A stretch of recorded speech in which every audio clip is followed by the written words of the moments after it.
you. Good afternoon. I'm going to stand as long as I can. My heels given. So today I'm going to be presenting on considerations to be used in determining whether to submit an ANDA or a 505(b)(2) application. And this is based on a guidance that we issued, that same name, that published in October.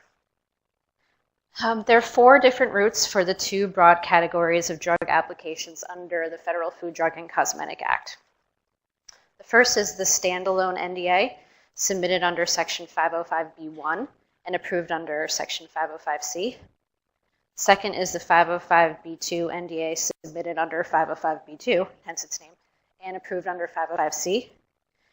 Third is the ANDA, submitted and approved under 505(j). And finally, the petitioned ANDA, submitted under 505(j)(2)(c) and approved under 505(j). An ANDA is an application for a duplicate of a previously approved drug product, which is the reference listed drug or the RLD. An ANDA relies on FDA's finding that the RLD is safe and effective. This application contains information to demonstrate that the proposed drug product is the same as the RLD with respect to the active ingredient or ingredients, dosage form, route of administration, strength, previously approved conditions of use, and labeling, with certain exceptions. In addition, an ANDA contains sufficient information to demonstrate bioequivalence to the RLD. And an ANDA may contain certain differences from an RLD as long as investigations are not necessary to establish safety and effects.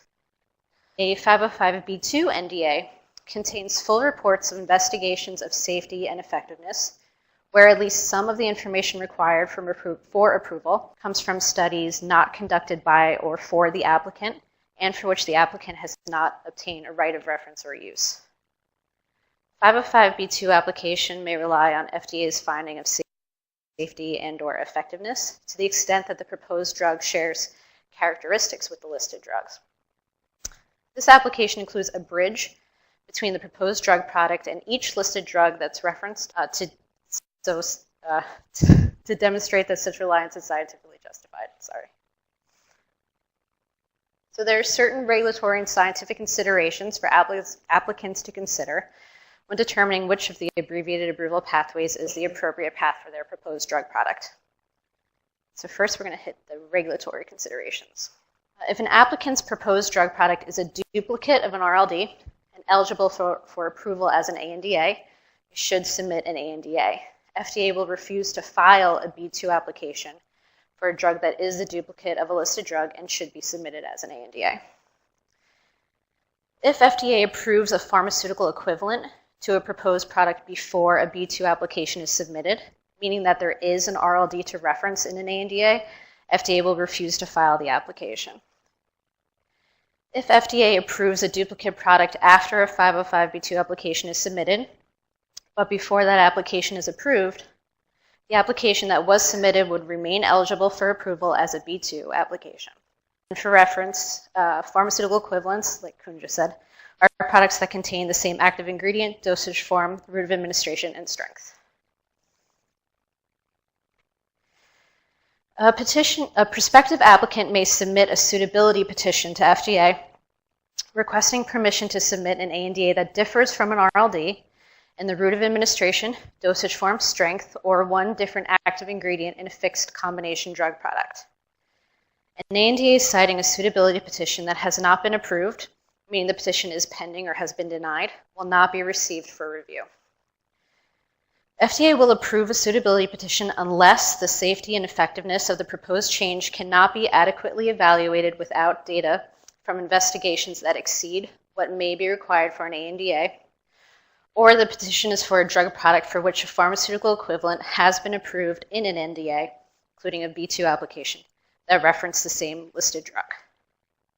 So the final regulatory consideration discussed today is the Bunting Policy. And this situation covers multiple drug products that may not all be submitted in an ANDA.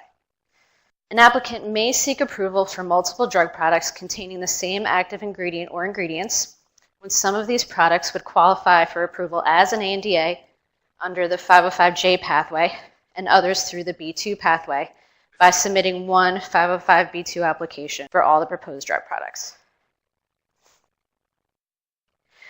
So the next few set of slides, we're going to go through the scientific considerations. Both an ANDA and a B2 application may include additional information to support approval of the proposed drug product. Limited confirmatory studies may be acceptable in an ANDA, provided that the purpose is not to establish safety and effectiveness. If the safety and effectiveness of a proposed drug product must be established by investigations, these investigations go beyond the scope of a limited confirmatory study that may be in an ANDA. Section 505J of the Act generally requires that a proposed generic drug product demonstrate that it is the same as the RLD with respect to the active ingredient or ingredients. If the active ingredient in a proposed drug product cannot be demonstrated to be the same as the active ingredient in the RLD by using information and data that may be submitted in an ANDA, going back to that last slide on limited confirmatory studies, the proposed drug product should not be submitted for approval as an ANDA. So I want to note that FDA does have broad discretion to determine whether an ANDA applicant has submitted information sufficient for the agency to reasonably conclude that the proposed drug product's active ingredient is the same as that of the RLD. So as stated earlier, there are certain differences between a proposed drug product in ANDA and its RLD that are permissible.